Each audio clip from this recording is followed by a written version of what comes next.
Hinihikayat ng Bangko Sentral ng Pilipinas o BSP ang publiko na ugaliing beripikahing mabuti ang mga natatanggap na mensahe mula sa mga korporasyon o individual dahil maaaring modus ang ilan dito o pawang ginagamit lamang ang pangalan ng mga ahensya ng gobyerno para makapanlinlang. Ito'y matapos makatanggap ang BSP ng ulat ukol sa ginagamit ng isang korporasyon ang kanilang pangalan para pang-solicit at sa pangakong babahagian umano ng pondo. Ang korporasyon ito ay nagngangalang 12 Stars Sunflower Holding Corporation na pinamumunuan umano ni Princess Jonna A. Seneca. Iginiit naman ng BSP na wala itong ugnayan sa nasabing lider at korporasyon at nilinaw na hindi ito nag-aalok ng mga serbisyo na maghahawak o maglalaan ng pera para sa mga individual.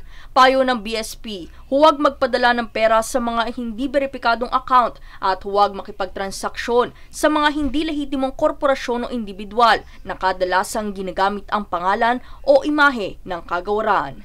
Daniza Lopez, nag-uulat para sa One Media Network.